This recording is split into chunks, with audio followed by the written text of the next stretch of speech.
You can join the toast from Zoom. It's more of an intimate thing this year, my mom wrote. That was her message the day before what should have been their 35th wedding anniversary celebration. I replied with one word, noted.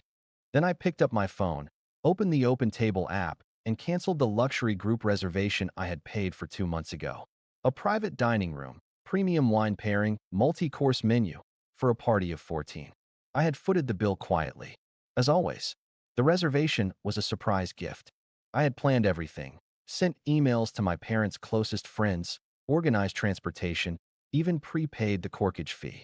It was my way of showing up, of proving that no matter how excluded they made me feel, I still cared, that I still tried. Apparently, trying wasn't enough. Apparently, I wasn't intimate enough. The phone rang at exactly 7:42 p.m. They turned us away, my dad shouted, not even saying hello. The restaurant says the reservation was canceled. Our name's not on the list. We're standing here with everyone. What the hell is going on? His voice was laced with outrage, as if he hadn't spent years downplaying my existence. As if I were the one humiliating him, not the other way around. I took a breath and replied calmly. You asked for intimacy. I honored that. Then I hung up. I didn't check my phone again. I stepped out onto my balcony, let the cool night breeze brush over my skin, and listened to the faint hum of the city, laughter from restaurant patios, the gentle clink of glasses. Somewhere across town, my parents and their favorite people were likely still standing outside a five-star venue in formal wear, wondering how the night had unraveled. They wouldn't realize until later that I had canceled it. They might guess, but they wouldn't be sure. And that ambiguity, that doubt, felt like the first power I'd ever had in this family. They had made it clear for years. I was useful when I was quiet and generous. A wallet in the shape of a son. I wasn't invited to decisions, only expected to fund them. And when I finally stopped, I became cold, distant, ungrateful. So when they told me, with sterile politeness, to join via Zoom this year, after all the effort, after all the money, I took the hint. And then I gave them a gift they didn't expect. The next morning, a courier showed up at my apartment. Package for my name. Personal delivery. Signature required. The envelope was thick, made of that heavy, expensive kind of stationery my father always used when he wanted to make a point. Inside, one sentence, scrawled in his familiar, almost theatrical handwriting. You've crossed a line. But if you want to play grown-up games, let's play. Dad. Underneath that, a wire confirmation. $14,600. The exact amount I had paid for the reservation. It wasn't reimbursement. It was a shot across the bow. A message, we're even now. Which means I no longer owe you silence. Sometimes you don't realize you're the family servant until you stop serving. I never asked to be the dependable one. It just happened. I was the middle child, not the golden eldest, not the baby girl. Just the quiet one. The good kid who didn't talk back. The one who knew how to calculate APR by 15 and kept his nose out of everyone else's drama. And somehow, I became the one who paid. When my older brother Rick started his third business, a gourmet juice truck that never left our driveway, I was the one who invested, for $1,000 gone in 6 months. When my sister, Melanie, had her second baby and her boyfriend left her for a Twitch streamer, I was the one who covered the rent. Diapers, formula, pediatrician bills. That lasted 2 years. When mom and dad wanted to redo their kitchen, I didn't even blink. I transferred them $8,300 for new countertops and a double oven. Consider it a gift, I said. You've done so much for us. That was the joke of it all. I actually believed that. That helping them would eventually buy me a seat at the table. That one day, I'd stop being just the helper and become someone they valued. It wasn't even about the money. It was the tone. The way dad used to say, he's good for it, when the bill came. The way mom said, you know how generous you are. I wish your brother had your sense of responsibility. Only ever when she wanted something. The way no one ever said thank you. Just, I knew you'd come through. I told myself for years that this was just what families did. That I was being petty for even noticing. That it was noble to keep giving, even if no one acknowledged it. Because if I stopped, if I pulled back, who would pick up the slack? I still remember when I paid the deposit for that anniversary dinner. I was on my lunch break. I sat in my car and transferred the funds without hesitation. It wasn't even a question in my mind. That's what I did. That's who I was. But something had started shifting around that time. It wasn't dramatic. No betrayal. Just cracks. The kinds of small moments that build into something undeniable if you pay attention. Like when Melanie's daughter called me Uncle Wallet. Or when I overheard Rick complaining to my dad that I was stingy lately because I hadn't paid his overdue registration fee for a startup incubator. Or when Mom laughed at dinner and said, "You'd make a great butler. Always 2 steps behind. Always cleaning up the mess." They weren't joking. Not really. I realized then that I wasn't family. I was a resource. A faucet. A bank that never overdraft. Only resented when I dared to pause. When I confronted my dad about the Zoom toast message, just to ask, "Was this really your idea?" He didn't even look up from his newspaper. He said, flatly, "You're single. It didn't make sense to pay for a plus one when it's just you. We're trying to keep things warm. Focused. Warm. Right. Focused on people who mattered." That's when I saw it clearly. They didn't want me to celebrate with them. They wanted me to fund the celebration. But attend? Be present? Share in the warmth? Not necessary. Not intimate enough. That's why I canceled the reservation. Not out of pettiness. Not even revenge. But clarity. They made the rules. They said it was intimate this year. So I honored that. They could toast each other from their living room. No fine dining. No red wine. No foie gras. Just them. In the warmth they'd so carefully curated, without me. I knew the fallout would come. What I didn't expect was the money. When that wire transfer landed, $14,600, I stared at the confirmation slip for a long time. I know my father. That wasn't reimbursement. That wasn't making things right. That was chess. His way of saying, "We don't need your money anymore. So now what are you worth?" He was ready for war.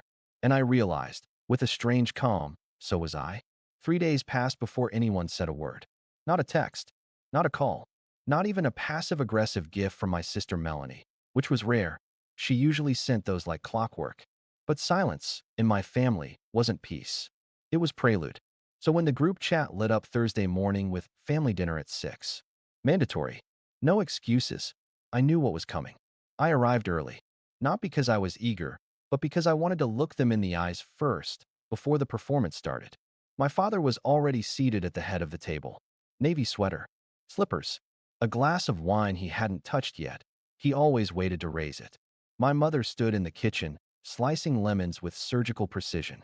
When I entered, she glanced up, then down again. "You're early," she said flatly. "Just like old times," I replied. She didn't smile. One by one, they arrived. Rick, in his ridiculous leather jacket, still pretending to be an entrepreneur.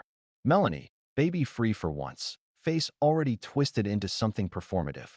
Uncle Harry, who always showed up for free food but never picked a side. And then their new friend group. The couples they played tennis with, drank wine with, gossiped with. The ones I had booked that entire luxury dinner for. All present. All awkward. The meal was plated. Roast chicken. Herb potatoes. 2 kinds of wine. A celebration. Just like always, just smaller. Just more intimate. Once everyone was seated, my father raised his glass. "To 35 years of marriage," he said, smiling just a little too wide. "To family, to loyalty, and to knowing who's really there for you." Every head turned toward me. I nodded, took a sip, and said nothing. The performance had begun. About halfway through the meal, Rick made his move. "So, bro," he said, "any reason you ghosted our parents' big night? Couldn't log into Zoom?" I looked at him. "Oh, I saw the message," I said calmly. "I just figured it wasn't my place." Melanie leaned in, feigning sweetness. "You're always so dramatic. You could have said something if you were hurt." I set my fork down. Was I supposed to be hurt? I thought you all wanted intimacy. That's why I canceled the dinner. There was a beat of silence. My mother's knife stopped cutting. My father's eyes narrowed. "You canceled the reservation?" he asked, his voice deceptively soft. "Sure did. Figured it didn't make sense to waste all that money on a room I wasn't invited to." The table stiffened. Someone coughed. Melanie let out a short, breathy laugh, like a glitch in a robot. My father wiped his mouth slowly, then folded his napkin and set it beside his plate. "Let's drop the act, shall we?" he said. "You felt slighted. You retaliated. We get it. But what you did, leaving 14 people standing outside like fools, that was childish. You embarrassed this family. I didn't look away. You embarrassed yourselves. I just stepped out of the way." "Oh, come on," Rick cut in. "You've always had a chip on your shoulder. You were handed everything. No kids, no spouse, no bills except your own, and you act like you're the victim. I laughed. For the first time that night, I really laughed. Everything. I repeated. Did you just say I was handed everything? I turned toward the guests, the so-called family friends. Did they tell you who paid for that dinner? The one you were all dressed up for. They froze. Rick paled slightly. Melanie shifted in her seat. I covered that reservation, I said. I organized it, paid for it, emailed you all reminders. 2 months in advance. You know how they thanked me. I turned to my mom. By asking me to stay home. But not directly, of course. That would have been too honest. Instead, they said it would be more intimate this year. That I could log into Zoom if I wanted. My mother opened her mouth, but I raised a hand. No, you don't get to speak yet. I stood. Let me be perfectly clear. I've paid for more things in this family than I can count. Birthdays, rent, medical bills, a new fridge, a trip to Italy for your anniversary 5 years ago. Remember that? I paid because I thought that's what love looked like. I thought, if I kept showing up, maybe one day you'd treat me like I belonged. Like I wasn't some defective son who chose the wrong job, the wrong path, the wrong life. I looked at Rick. I covered your third failed business launch. You said you'd pay me back. It's been 4 years. Then to Melanie.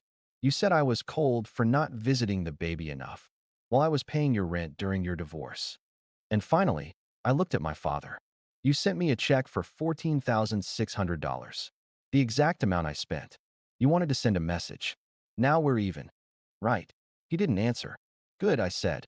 Then consider this my resignation. Melanie scoffed. You're not serious. Oh, I'm absolutely serious. I'm done.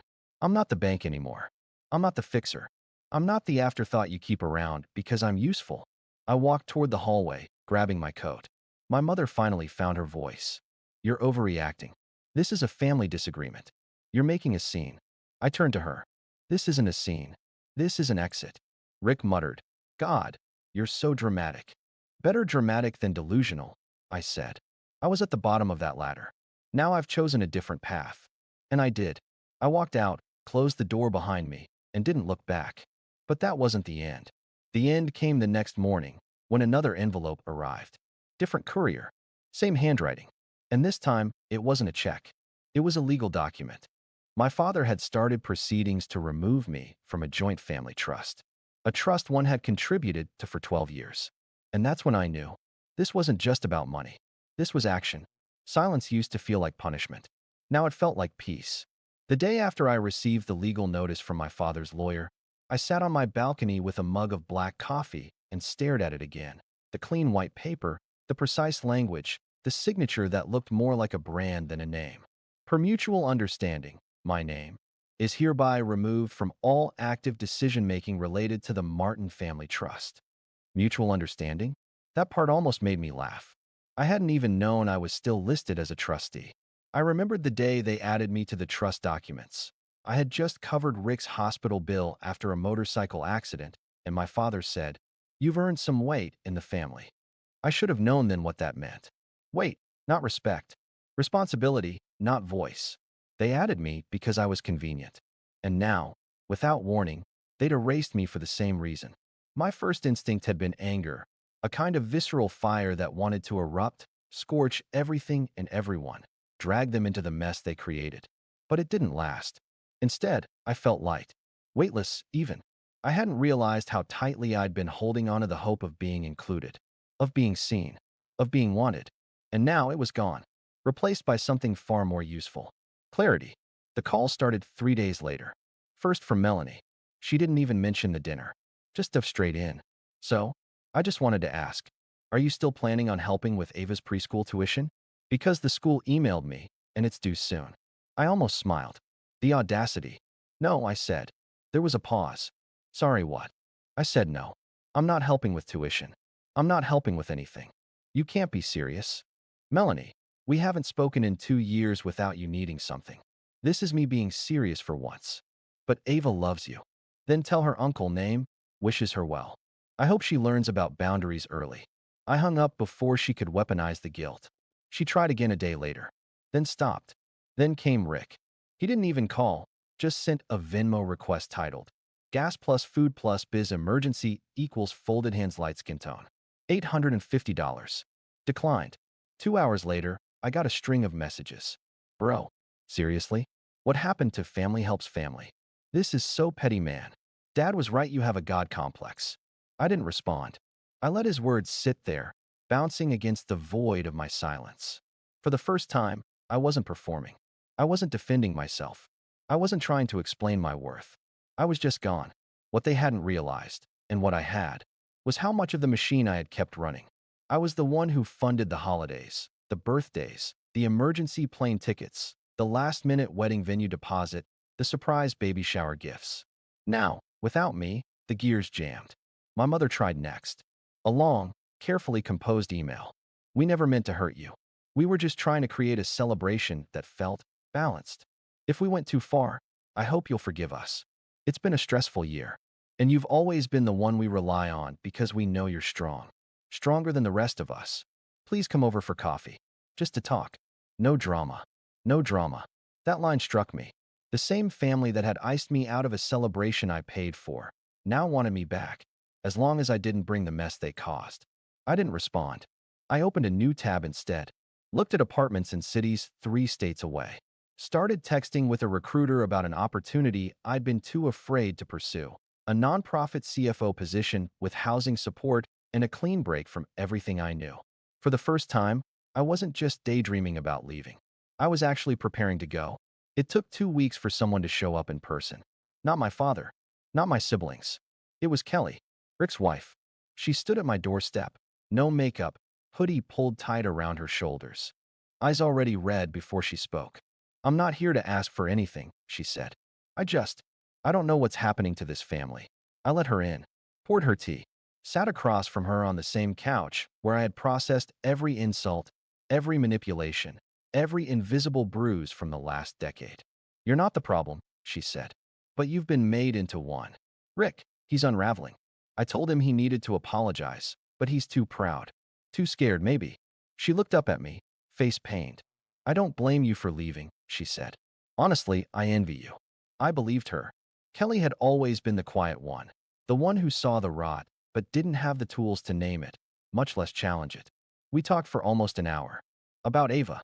About how family can become a system, and systems don't reform just because one person screams. When she left, she hugged me, tighter than I expected. It was the first genuine affection I'd felt from anyone related to my brother. And I didn't cry, but I wanted to. Not because I missed them, but because I realized I didn't. By week 4, the silence returned. No more emails. No more calls. The group chat I had once paid to keep active, full of vacation polls and holiday menus, was quiet. I imagined their dinners now, short on food, shorter on joy. Maybe they'd figure things out. Maybe they wouldn't. But I wouldn't be there either way. It's been 7 months since the night I walked out of that dinner. I haven't spoken to my father since. I hear updates secondhand, mostly from Kelly, sometimes through vague social media posts from distant cousins. I don't seek them out, but the algorithm still knows we share DNA. It drips them into my feed like digital ghosts. Rick tried texting me again 2 months ago. Just one word. Mom. That was it. No context. No request. No apology. I didn't reply. Later I found out she had been hospitalized briefly. Nothing critical, just dehydration and stress. Likely brought on by trying to hold together a web of codependency she helped weave for decades. Part of me felt something. Guilt? Maybe.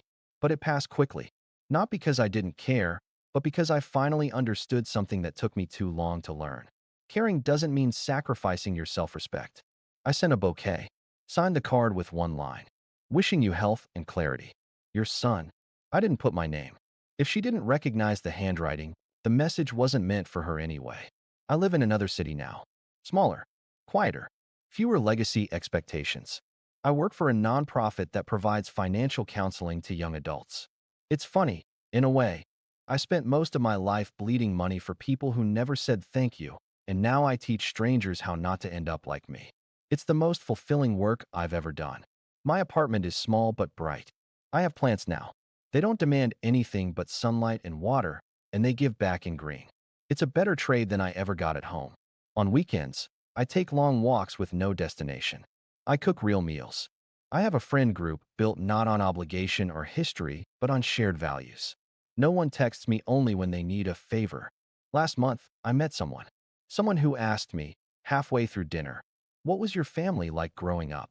And for the first time in my life, I didn't freeze or flinch or change the subject. I just answered, complicated, loving, in a conditional way. But I've learned to love myself unconditionally. That helps. They nodded. No pity, just presence. That's when I knew I was okay. Sometimes I still have dreams about my father. In them, I'm standing at the end of a long dining table. He's at the other end, smiling with his glass raised. Everyone's watching me, waiting for me to toast. But in the dream, I don't raise my glass. I walk away, and no one follows. And I wake up feeling peace. If there's one thing I've learned, it's this. You can love your family. You can understand them. You can grieve them. But you do not have to set yourself on fire to keep them warm. Not anymore.